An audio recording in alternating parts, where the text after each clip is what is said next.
Hi you guys, it has been a while since I have done Drawings from the Past part 1, so it is a long overdue video. I'm going to do Drawings of the Past part 2.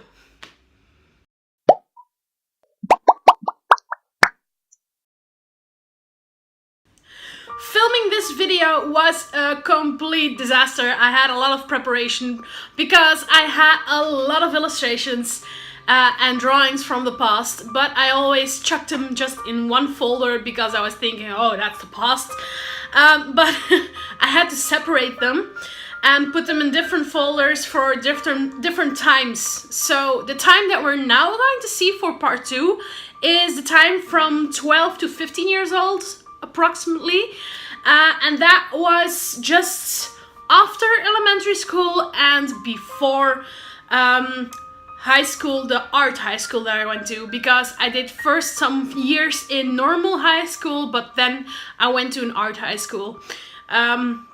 So I always drew a lot, so that was the time I was drawing by myself at home. I hope you enjoy, and I will see you in the end of the video again. Okay guys, so these are the stuff that we are going through. Let me close the door here. This video, because this is all I made when after elementary school and just before art high school, because I did 3 years in normally high school and then 3 years in an art high school. And I can start off with showing you these. These are two notebooks that I had for the art class that I had in my first and my third year.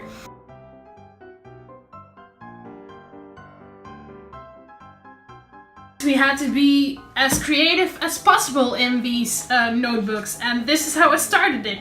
So you can see it is terrible. It's like terrible typography, but hey, that was me at 13 years old. And this is like how I was drawing at that point. It wasn't very good, it wasn't special, it was just a teenage girl doing some drawing stuff.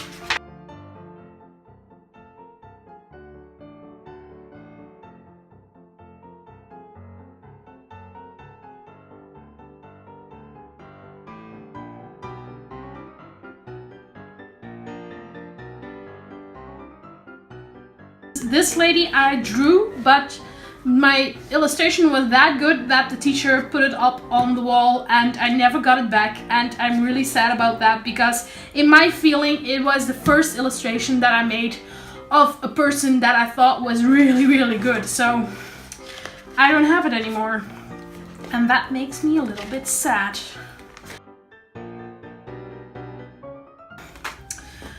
Yeah, this is kind of strange. But this is the way I was drawing at that point. Not much to see here, so I'm going to stop this. That was all the art education I had at that point, like the 2 hours a week in a classroom. And we had to do assignment like this. Like, make a folder about the new millennium. And I can remember that my classmates had like a very white folder with only like a few lines, but I went all out and I took all of the trash out and cut out all of the New Year advertisement stuff to put on my folder, just because I really love doing stuff like this, keeping busy with art, and I don't know if you can call it art, it's more crafts. So I really love doing this. Okay, this folder has some very big pictures, and this is again a school assignment. As you can see, it is about contrasting colors like orange, blue, yellow, purple and all that stuff. And we had to do something with aliens. And I remember this drawing very good because I was doing it and I was doing the tree. And a girl in front of me just said like, oh my god, can you teach me to do that? And I was like, okay, but didn't know how. And then my teacher came in, she heard all of it, and she said, you can't learn that. Someone is just so good because she has got talent. So it was the first time that I got recognition for my illustrations or my drawing talents between brackets, by a person that knows more about it. So that was pretty special. And what you're also going to see a lot in this video is abstract arts, if you can call it arts, more exercises, because I loved doing abstract works, mostly because I wasn't able to do the figuratively illustrations and the realistic illustrations. So I just tried stuff out and I focused on color, shapes and materials. Also mostly because I didn't have anybody to teach me about that other stuff. And if you see this one, this was my way of doing something figuratively, like to persons, but in a way that I knew it wasn't realistic. So I wasn't frustrated about the fact that I couldn't do it because I was doing something else. And that is actually the main reason why I did abstract things. Just to keep on drawing and to keep trying stuff out, but not getting frustrated about not able to draw, as you can see with a lot of very good illustrators. And that is actually the main reason why a lot of kids stop drawing, because they can see they can't put the illustrations on paper that I want to have, but get frustrated by that fact. So I just ignored it and I did something totally different, like this again, like a very abstract-y kind of person, Mona Lisa style almost. I think it is Mona Lisa. Yeah. And if you see this, again, two very abstract things, but I had paints and I had these canvas boards and I wanted to try them out. So I did, again, very symmetrical and very fluently abstract things, because I knew I could do nothing wrong with that. And it helped me to this day still to learn about compositions, to do this stuff. I think it helped me a lot. Although I, of course, didn't realize all that stuff at that time. Doodles. Like, this is maybe something I made in class when I was bored. Another thing I made in class, probably because I was bored. A rabbit. It is actually very cool. But these things are more interesting because this was the leaf that I had to draw that was in my first notebook, if you remember. This leaf, of course, it has been more dark, it changed color. But I drew this leaf and this leaf, and that's what I got at 13 years old. It isn't very good, but it was good for me at that time. I even got a 9 on it, so I was pretty good in comparison with my other classmates, I guess. Some perspective, I got an 8 on that.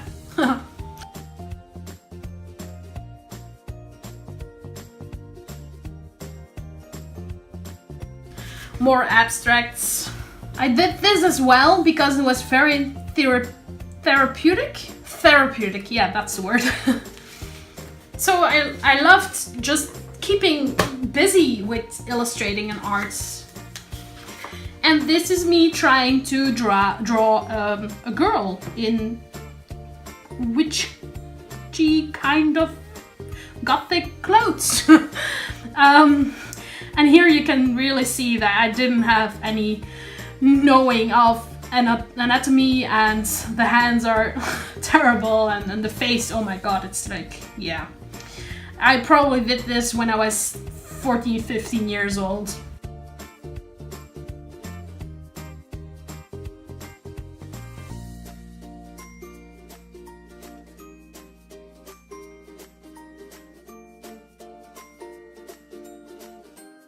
This is the moment that I started to try out, yeah, more of figuratively realistic things from pictures that I found. And this is another one. This is made of a picture of my brother when he was younger. And I remember making this, and I was going to my mother and was like, look at this, what I made. And she was like, huh, who's that? And I said, yeah, it's my brother. So, and she just said, yeah, he doesn't look like it. So I was very disappointed at that point for the reaction that I got. It really cracked my spirit somehow. So I was first very proud of what I've done. And like 5 minutes later, I was like, oh, you suck, Sanne. Why are you doing this? So yeah. That's about it for this folder, because we've got one other folder with smaller stuff in it. Over here, and as you can see, lots and lots of abstract things coming to you. Abstract. It's more of the thing of my motto, I think, was draw every day, even though it sucks.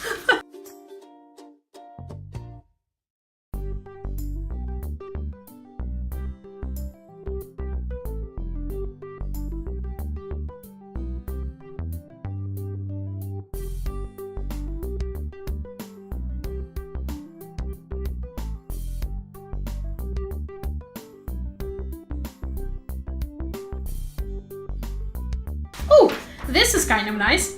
This is drawn of a picture of my grandfather.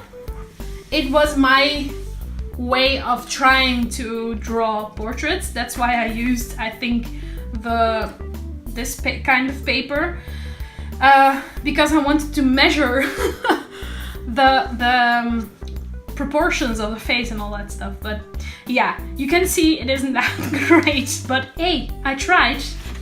And I must say, this was all pre-YouTube and internet way. So the internet wasn't that big yet, and you couldn't find anything about drawing on there. So I was all by myself, and I had nobody who would teach me about drawing. And that's how I ended up doing the abstract things.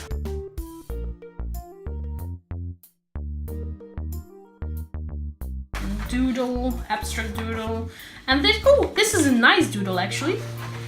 If I look at it now, I didn't know it then. Maybe I did know it unconsciously. No, how do you say it? Oh, just read the word here. I can't pronounce it. So I did this, and I knew it was something, but I didn't know what it was. But I felt it had the right proportions. So that's why I kept this illustration. And looking back at it, it is indeed something. It has something. Diddle, very popular at that time. And I drew him lots and lots because I was learning from that. That's actually a very good way to learn about how to draw stuff. It's like copying other artists. I really enjoyed making this one. And this is an illustration I'm still very proud of. Not because of how it looked, but because of what I accomplished at that time. This was made like I had little puppets in front of me, and I drew them. Like live drawing, 3D into 2D. And it was the first time I remembered I was really accomplished in it. And I was really proud of what I've done. Also because I did the shadows and the proportions were all right and all that stuff and perspective, and that was all in that drawing. I didn't realize it at that time, but I knew I had an illustration, I had a drawing that was realistically. So I was really proud of that moment. I think I haven't grown an inch since then. Yes.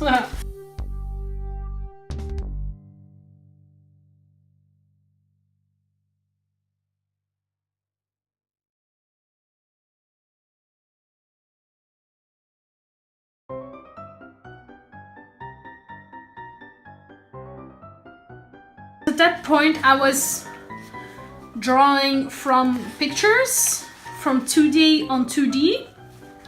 I don't know if you can see it very well, but this is a baby. I think I will scan it for you as well. It's Anageddis, and I drew this off of postcards and all that stuff. So I was very proud of that.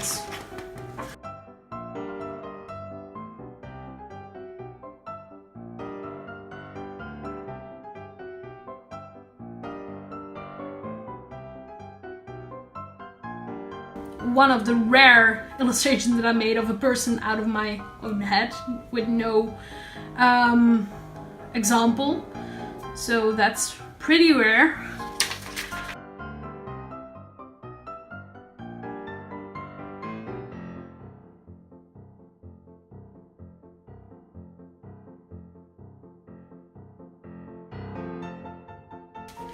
And these are doodles. And you can see these doodles like all over my textbooks at that point. These were the things I really was making to pass the time when in class. So I was always drawing in class. At that point my teacher said like, hey, maybe you have to go to art school. And so I did.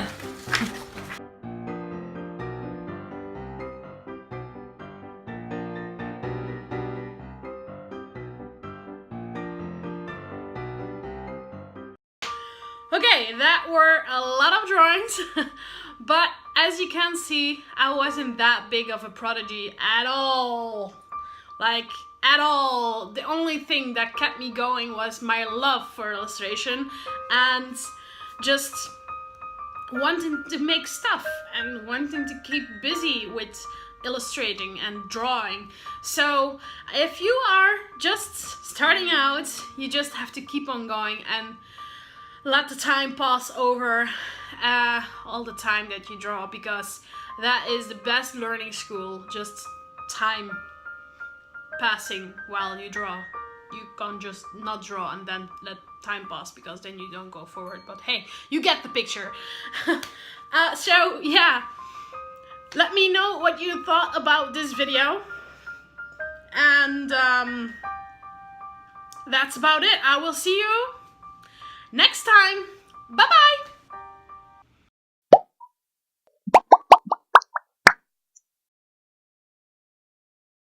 If you like this video, please hit that thumbs up here below, and if you're not subscribed yet, do subscribe, because I make videos every 2 other weeks, and I've got a vlog every Monday for my 200 days challenge to make Full of Freckles financially possible for me. Also, check out my other social platforms like Facebook, Instagram, and of course Patreon. And thank you to all of my patrons to make this possible. So I will hope to see you there as well. Bye bye!